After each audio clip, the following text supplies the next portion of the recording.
In the spring of 1987, after giving up my home, my car, and 15-year clinical practice, I stepped to the global highway to begin a journey that would last for 25 years.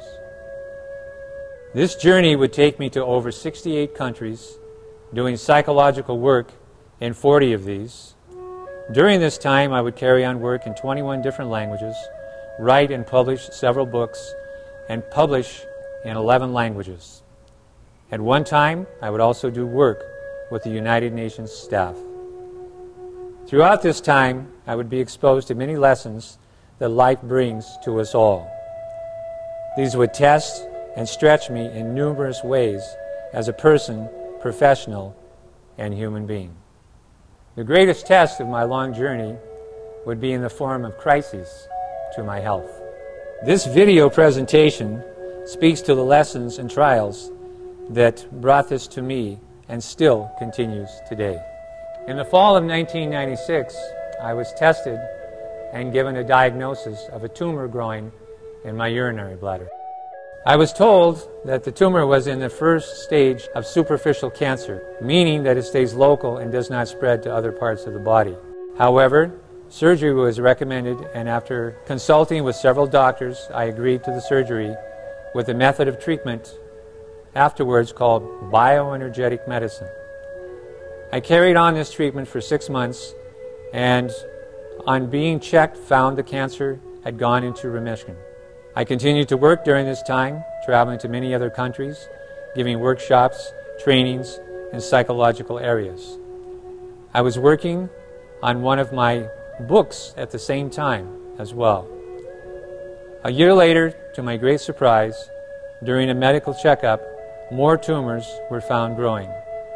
Once again, the tumors stayed local, but surgery was recommended again, and after consulting with several doctors again, and engaging in my own psychotherapy for a deeper connection of the tumors and the cancer cause, I submitted to surgery for the second time.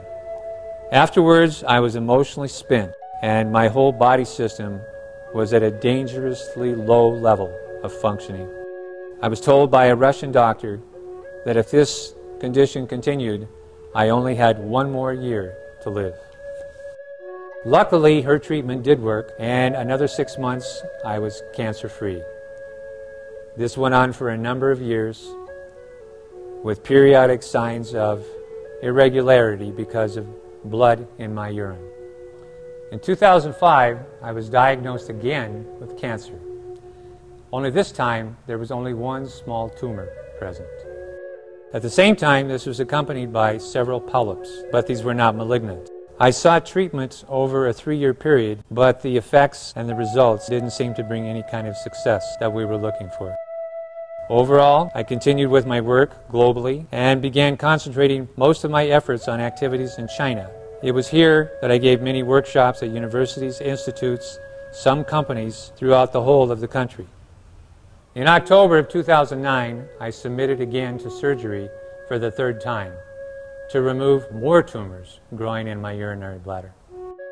I was also required to have 3 blood transfusions due to an anemic condition. Shortly after the surgery, complications occurred due to the leftover effects of the surgery and tumor growth.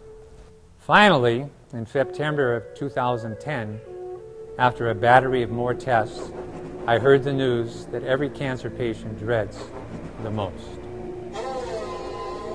My doctor told me that the cancer had metastasized and had begun moving to other areas of my body. This would give me 4 to 6 months at best to live, and a good 4 months of healthier living, providing I follow a strict diet and treatment plan for my now terminal illness. What comes next speaks to what occurred after I received this message about my terminal illness.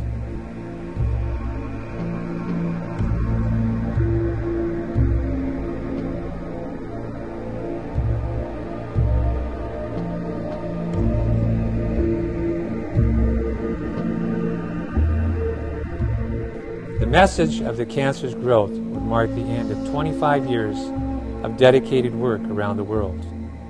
No longer could I travel like before, soaring at 37,000 feet, ending up on the other side of the world in a matter of hours. This also meant that projects I had started and that still needed my efforts and attention had to cease. I was sad, disappointed, and depressed.